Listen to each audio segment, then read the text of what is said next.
Hey, everybody. Welcome to Crackpot, the podcast where each and every week we dive into a different conspiracy theory and we discuss the merits or the demerits of each. We're your hosts. I'm Tim. And I'm Zach. Hello, Zachary. Welcome back. Thank you. Another chapter in the book. Which book? The Crackpot book. The Crackpot of life. Da da da da.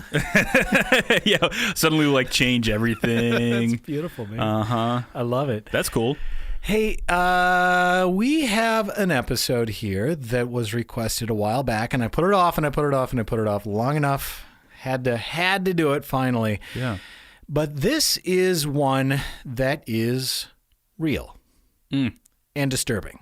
It is like MK Ultra. Okay.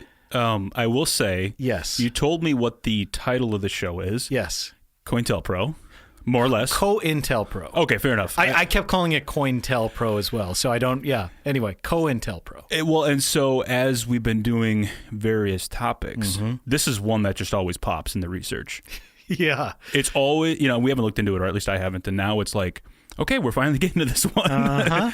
Because it's just like everywhere whenever you look into this weird stuff. It is, and it's just depressing. There will be room for speculation at the end, so we can definitely riff on all sorts of stuff. But that being said, it's like MK Ultra in the fact that it is a real thing that we can point to where they did actual things, and I think it's good for a historical reference, a historical framework to know that hey, our United States government was doing some things. I'm shocked. You're shocked. And I'm going to go out on a limb and say these are not good things. I haven't ran it past the board yet, but I'll leave it to you to decide whether or not you think they're good or not. Once again, color me shocked. COINTELPRO, FBI program, counterintelligence program, started in 1956 and went through 1971. This was a system of surveillance, infiltration, discrediting people, disrupting domestic American political organizations that were deemed subversive. So this was the FBI going in and just wreaking havoc on anything that they deemed subversive. Before we go too far, too, I feel like this popped in the MLK stuff. Oh, yes. Okay. Yep, Oh, yes. And I'm going to rely on you for some MLK questions when we get to that. Good. And I would say if you haven't done this yet, go back and check out, there was a two-part series, shall we call it? Two-part series, yes. It's on Netflix. No, two-part show regarding MLK, the life, part 1, and then also the conspiracy theory, part 2. So early 2021, I believe. I think it was, yeah. Yeah, go back and check it out. Not terribly long ago. Okay, so this FBI program was authorized by Herbert Hoover. Can you hear my eyes rolling?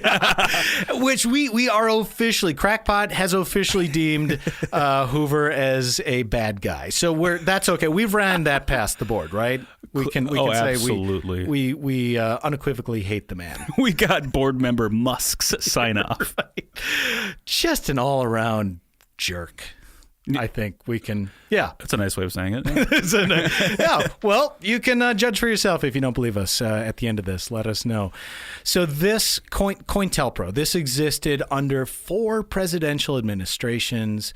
Even Attorney General Robert F. Kennedy authorized some of the programs. So I'm not going to say that it was all, all right-wing or all left-wing. This kind of ran the gamut. Now, that being said, the FBI really just kind of did their own thing because it was Hoover and he could do pretty much whatever he wanted, as we will see here. But who were the FBI targeting with COINTELPRO? And again, this is just infiltrating, surveillance, discrediting, disrupting, you name it. Who were they targeting? Well, I got a list here of groups, and we'll get into individuals in a moment, but groups. We have civil rights groups, the Black Power movement, Martin Luther King, the Nation of Islam, the Black Panther Party, anti-Vietnam War protesters, the American Indian Movement, Young Lords, which was a Puerto Rican independence group, the National Lawyer Guild, the Southern Christian Leadership Conference, women's rights groups, and also the KKK and National States Rights Party. So I would say 80 to 90% of those are left-leaning, and you also got the KKK and the National States Rights Group. But individuals that they specifically targeted include, but are not limited to, James Baldwin, Eldridge Cleaver, Fred Hampton, Thurgood Marshall, Ernest Hemingway, Abby Hoffman, Huey Newton, John Trudell. Side note, John Trudell, I met him. Oh. Great guy. American Indian Movement activist, poet, musician. Cool guy. Got his autograph. Anyway, all of them were targeted. Now, more than 25%. Okay, so let me back up a second. I know what you're thinking. You're thinking, okay, well, yes, a lot of left-leaning groups, but also, hey, they're targeting the Klan. Yeah. No one likes the Klan. That's right. So that's good, right? 25% of the active Klan members were also informants for the FBI as part of COINTELPRO. Say that one more time. Sorry. 25% of the Klan members, active card-carrying Klan members at the time, were FBI informants for the FBI, for the COINTEL program, to help target and disrupt civil rights groups. Got it. Okay. So, yes, they were targeting them, but also not really. They're kind of getting a pat on the back and a free pass in a lot of cases.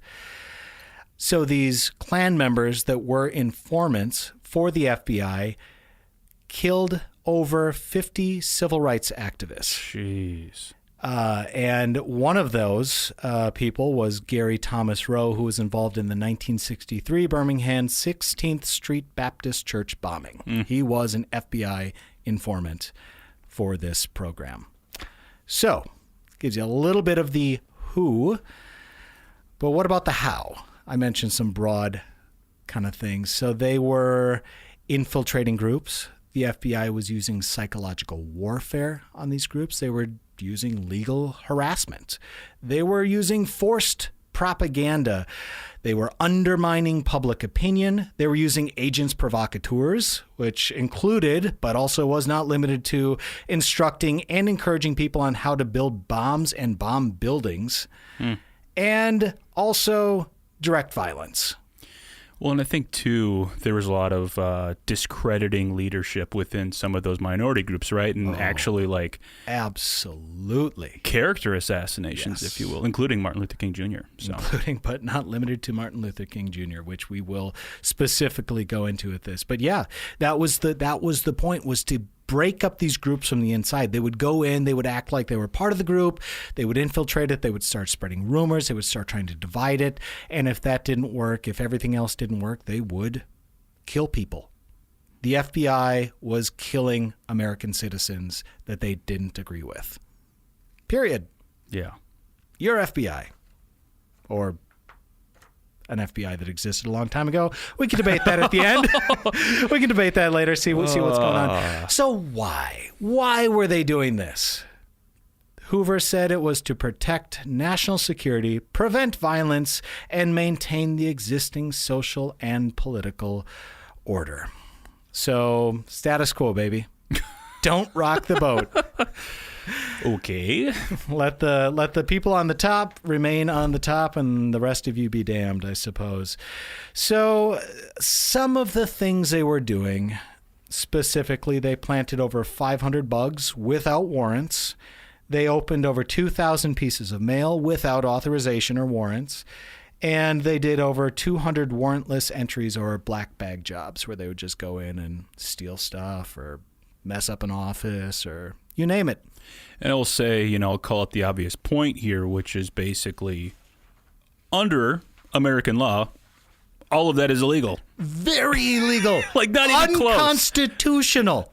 It's really bad stuff, and we have a constitution to actually prevent that kind of stuff.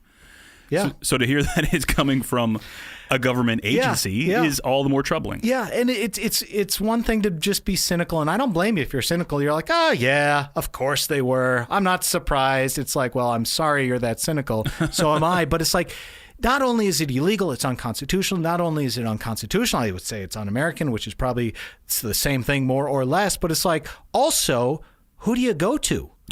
Yeah. Like, who's going to police the police? Who polices the FBI? It's like, honestly, what, bring in the army? Like, come on. Yeah, exactly. Oh, it's awful. All right. So let's talk about the Black Panther Party. So this was one of the main groups, main organizations that was targeted. And I listed off all those, and there were more. And honestly, like, you could do 100 episodes about each group that the FBI just absolutely destroyed and demolished and discredited and so on. There's a lot of stuff written about the African-American struggle, and I'll be honest, that was most of the work I found. I find it fascinating, so that's kind of what I'm going to focus on more or less here. So we're going to start with the Black Panther Party. Now, their purpose, their stated purpose of the Black Panther Party was to police the police. They were tired of being just harassed and beaten and jailed by the police. And it started in Oakland, and they lawfully obtained weapons, and they would follow the police around. They would literally follow police cars around and just make sure that the police were following the law. In addition to that, they were also doing a lot of actual good community work as well, like free breakfast clinics for children, free health clinics, education programs, health education programs. So, I mean, this was a group that was trying to help and promote and protect the African-American community within Oakland, and then to spread out further and further and further. Well, if you haven't figured out already, the FBI and Mr. Hoover didn't really like that. I'll let you figure out why that might be. I don't want to put words in their mouth, but you might be able to read between the lines. So in 1967, they were specifically targeted. And this is a direct quote from documents that were later found. Quote, to expose, disrupt, misdirect, discredit, or otherwise neutralize the Black Panther Party. And otherwise neutralize, you could read that all sorts of ways. So Hoover said, and this is a direct quote from him, the Black Panther Party is, quote, a violence-prone organization seeking to overthrow the government by revolutionary means, and they are the greatest threat to the internal security of the country. And I will just say that is not true. They had no aspirational purposes of overthrowing the government. They were just butting up against the status quo. But anyway. Quick question, though. I mean, didn't they actually use some, shall we say it, not above board techniques? Yes. I don't mean to paint a broad stroke and say the Black Panther Party was 100% of the time a peaceful, law-abiding group. Look, they may have done bad things. Sure. They did not deserve what came down upon them. Okay. And the methods that the FBI used were blatantly criminal and unconstitutional. Got it. So, that being said, very good clarification here. So, a direct FBI memo said the purpose of counterintelligence action is to disrupt the Black Panther Party, and it is immaterial whether facts exist to substantiate that charge. So basically, we're going to take them down whether the facts are there or not, whether we agree with that, whether the facts agree with that or not. Well, Tim, I mean, obviously everything here is up for debate, so. I don't know, man. Okay. So another great quote I found here. It said, the Negro youths and moderates must be made to understand that if they succumb to revolutionary teachings, they will be dead revolutionaries. So that's kind of stark. Well, it's threatening death. Yeah. I mean, for learning, right? And for participating in this knowledge sharing, if you will. I don't know. Right. I don't know what to call it. But yeah. No, I mean, they're basically saying, like, we need to take out the leaders so that, people don't look at these people as heroes. Right. So And they used, among other things, of course, we've talked about this before, perjury. They used witness harassment. They used intimidation. They withheld evidence, and they used assassination. So 29 Black Panther members were murdered by COINTELPRO from 1968 to 1971. And if that doesn't scare you or frighten you enough or make you sick, 750 Black Panther members were imprisoned. Okay? So Fred Hampton, you know Fred Hampton? Have you heard of Fred Hampton? Yeah, so his name came up actually during the MLK show. Okay, yeah. So Fred Hampton was murdered or assassinated, I would say, on December 4th, 1969. He was the deputy chairman of the National Black Panther Party. He's also the director of the Chicago chapter. He was a big name in the party. There was an FBI infiltrator that made his way into the Chicago group, and he knew where Fred was going to be sleeping on a certain night. He gave the floor plans and everything to the FBI. And this infiltrator also drugged Fred Hampton with an insane amount of barbiturates. So he basically was completely comatose. The shootout that ensued killed Fred, also killed Mark Clark, who was another high-ranking member of the organization, and critically injured 4 others. But basically, what happened was the Chicago police went in with the FBI helping the raid, and they shot him between 90 and 100 times. Let me just say that again. They shot him between 90 and 100 times. They shot him so many times, they don't even know how many times they shot him. And he was comatose at the time as well. Well, the thing is, so I'm sitting here like shaking my head, which I'm realizing, in a podcast probably doesn't come through, but it's like, this is so insane. It is. And I don't suspect that maybe you looked, too far into this, but I have to assume that everybody involved in all of these things on the assassination side probably got away clean. Oh, of course they did. Yeah. It's the police and the FBI. Yeah. Like zero justice. They don't go to prison. Exactly. Okay. Malcom X, not a member of the Black Panther Party, but he was also targeted by the FBI. And they said, I love this, they were not directly involved with his murder.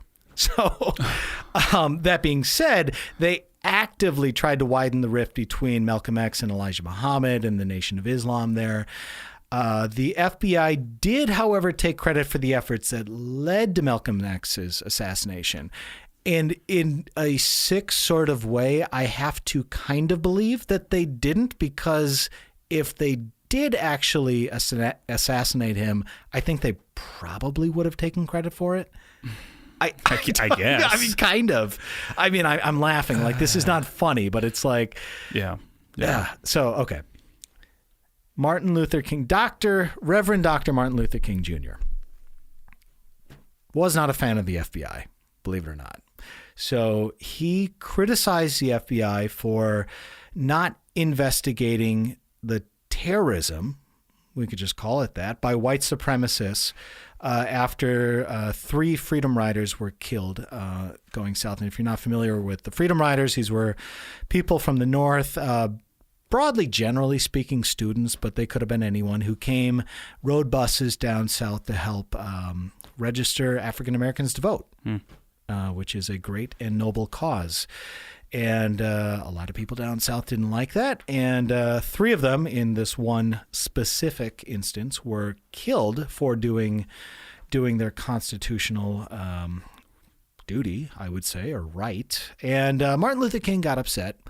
And he asked the FBI, he publicly went on and he said, hey, is the FBI doing enough to protect civil rights activists and black citizens? Because there's a lot of people dying down here, and maybe they should step in and help out. Well, Mr. Hoover, believe it or not, didn't really like that. He called Martin Luther King, quote, the most notorious liar in the United States.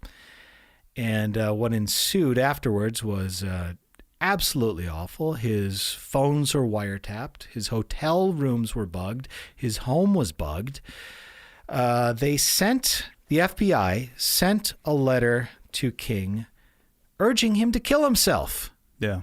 Yeah, I remember that. Yeah. I mean, do you want to, what you can remember? Well, there was that incident. So a couple of things that I recall. Yeah. And I have to admit, my memory's a little dusty here. But in short, there was this letter urging him to kill himself. And I think it was also related to the fact that they were trying to say he was having an affair. Yes. And they had a bunch of information, so-called information they were going to share with his wife. Therefore, die now, kill yourself now before everybody else finds out. Exactly. So what happened, they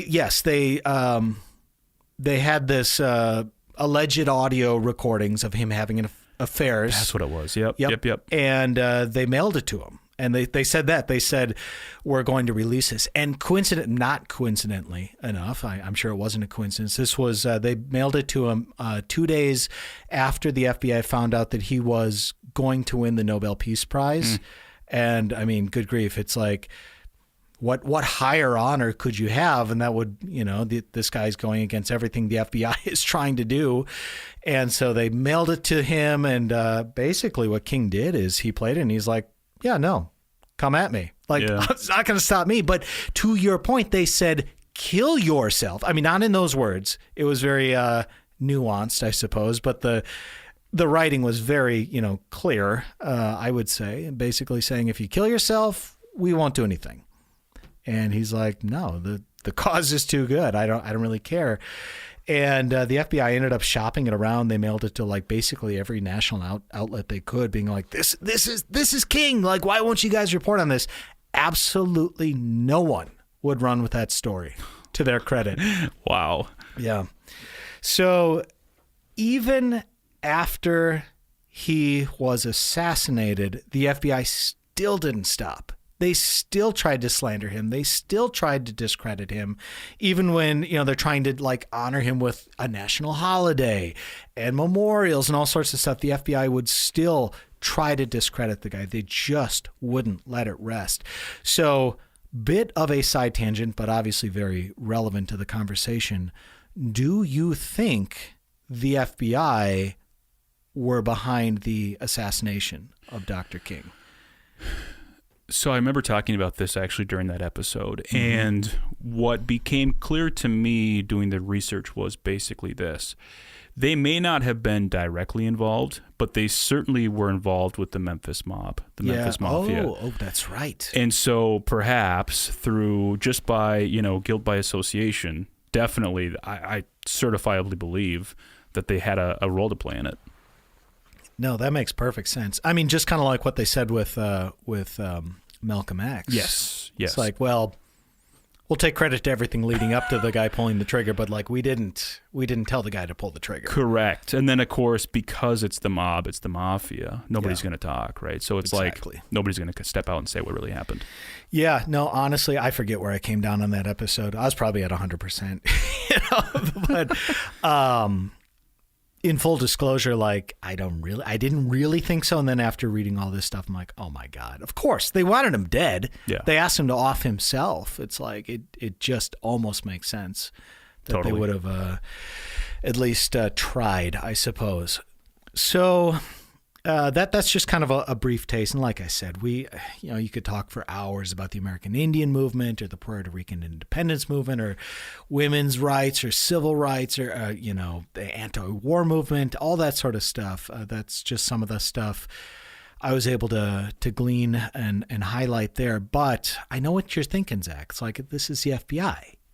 How do you have this information? How do we even know this? Shouldn't this have been swept under the rug 50 years ago? What gives, right? What gives, Tim? How do we know this stuff? Thank you. Yeah, thanks for asking. So before I tell you, Zach, do you think two wrongs can make a right? I think the math checks out, right? Right. This is wild, man. This is wild. So the only reason we know this stuff definitively, proof, fact, black and white, is because a group of people broke into the FBI, an FBI office, and stole a bunch of documents. Okay. So they called themselves a Citizen Commission to Investigate the FBI. So this was a group of just anti-war protesters that were sick of being harassed, were sick of being, this infiltration, the wiretapping, the discrediting, all that stuff. And they're like, something's going on. We can't put our finger on it. We can't definitively say that the FBI is up to their dirty tricks, their no good dirty tricks, but it sure seems that way. And I think the only way that we can figure out if they're actually doing it is if we break into one of their offices and steal their documents. So they got a 29-year-old mother of three to pretend that she was a student at Swarthmore writing a paper about female roles in the modern day FBI. Wow. And she was able to get an interview, and she goes into this office, and she got a sit-down interview with the director of the Media Pennsylvania, that's the name of the city, Media Pennsylvania FBI office. And she's asking questions and she's taking notes, and the guy's like, let me show you around. I'll walk you around the office, introduce you to some people. And she's able to see where every door is, every window, every security apparatus, every lock, every bolt, every filing cabinet, everything. And she leaves. And she goes back and she tells her groups, and they map it out as best they can, and they come up with a plan. They're like, okay, we are literally breaking into an FBI office. Like we need to do this right. Yeah, you get one shot, basically. One shot. So this is just genius, man. They picked March 8th, 1971. Why? Because that was the night of the fight of the century, Ali versus Frazier. Everyone in the country was glued to their TV and their radio watching or listening to the fight of the century. Everyone, including everyone at the FBI office. The irony of all of this is that Muhammad Ali was also targeted by COINTELPRO. I was going to say, I think there's some overlap there. You better believe there was, man. So they get 8 of them. 8 of them go in, and they just throw every single piece of paper they have into these bags, and they're in and they're out. And the next day, the poor sap who has to open up the FBI office is like, oh no. Say what? Oh, we're screwed. Yeah. Everything was gone. Obviously, all hands on deck. Hoover assigned 200 field agents to trying to figure out who broke into his office. They never caught a single person. No one talked. No clues, no leads, no fingerprints, nothing. But what this group did, they obviously went back, they organized it, they filed it, they figured out what was going on, and they mailed it to a senator, a congressman who alerted the FBI and did nothing with it. They also mailed it to the New York Times, the Los Angeles Times, and the Washington Post. Now, the New York Times and the Los Angeles Times also alerted the FBI, and the FBI was like, do not publish this. We will come down on you with the full force of the FBI if you publish this. The Washington Post, however, was like, yeah, let's publish it. Love it. So they published it, and then obviously everyone learned about this. Within a year, Hoover said, okay, we're no longer going to sweep everything under one, giant whatever. Every counterintelligence operation is going to be done on a case-by-case basis. The whole thing is shut down. You have my word. It's all over. Oh, so that was the impetus for this actually getting shut down. Yes. Interesting. Okay, yes. I didn't know that. So I got a quote here from the Church Committee, which we'll get to in just a second. I know the Church Committee has also come up on multiple occasions, but this quote this is just, yeah. So it says, too many people have been spied upon by too many government agencies, and too much information has been illegally collected. The government has often undertaken the secret surveillance of citizens on the basis of their political beliefs, even when those beliefs pose no threat of violence or illegal acts on behalf of a hostile foreign power. Groups and individuals have been assaulted, repressed, harassed, and disrupted because of their political views, social beliefs, and their lifestyles. And that's from, like I said, the Church Committee. So, like I said, the FBI never figured it out until the statute of limitations ran in 2004. The very next day, a group of people held a press conference, and they're like, hey, guess what? It was us. And I should say there are a few people that still, they're not comfortable, saying who they were, and to the others' credits, they're, keeping their anonymity still there. But this group, man, it's like a cab driver, a daycare director, 2 college professors. It's like just people that were against the war in Vietnam, that were just sick and tired of being harassed by the FBI. So, again, do 2 wrongs make a right? In this case, yes. Good answer. Good answer. So the release of all this information, the Washington Post publishing this, of course, led to, and among other things, led to the creation of the Church Committee. And I know we've talked about the Church Committee in relation to Martin Luther King, MK Ultra, Robert Kennedy's assassination. Yes. I think John F. Kennedy's assassination. I was going to say, I think they got shoehorned also into that. Yeah, so this was just a congressional committee that looked at everything awful, and they're like, let's try to get to the bottom of it. And they came up with some things and wrote some good stuff. I don't know how much else really changed, but they said COINTELPRO violated the Constitution. Period. Full stop. Yeah. End of sentence. It does. I mean, it's not even debatable. Specifically, of course, the freedom of speech and the freedom of association. I got another great quote here. Many of the techniques used would be intolerable in a democratic society, even if all of the targets had been involved in violent activity. But COINTELPRO went far beyond that.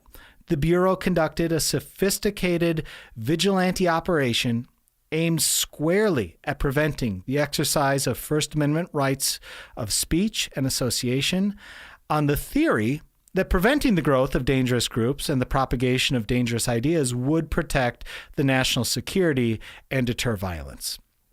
And between FOIA, Freedom of Information Act requests, and the Church Committee hearings, the FBI was forced to hand over a lot more documents, which is where some of the rest of this information that we have now came from.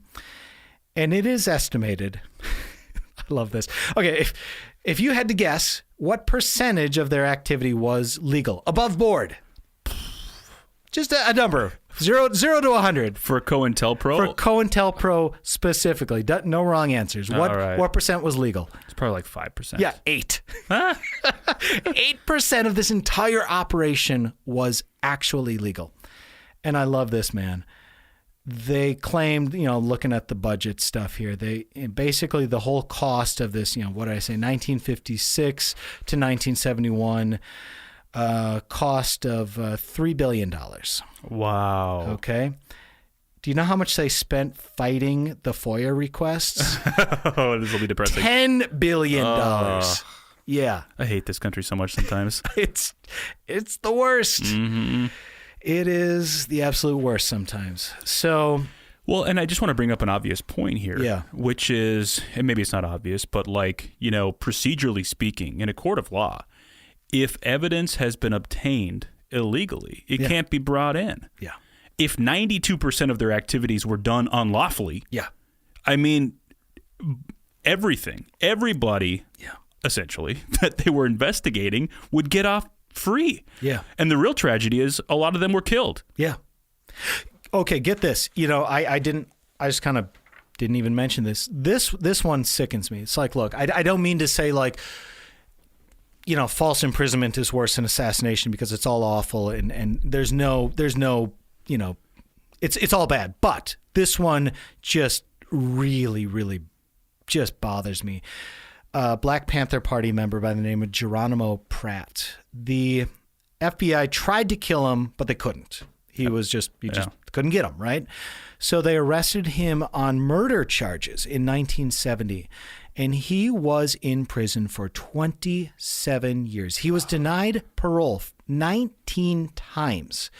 He was finally released when it was proven that the FBI withheld evidence, willfully and knowingly withheld evidence that proved that Geronimo Pratt was 400 miles away at the time of the murder. Yeah. They just kept him in prison. Yeah. Because they didn't like him. Mm-hmm. Period. And it's like, oh my God. I mean, that is 27 years. Yeah. 27 years. He'll never get back. What's the point of the Constitution? Thank you. Seriously. It's just sickening. And like I said, this was only, not even scratching the surface of some of the just awful, awful things that the FBI was doing. So, okay. That was then, right?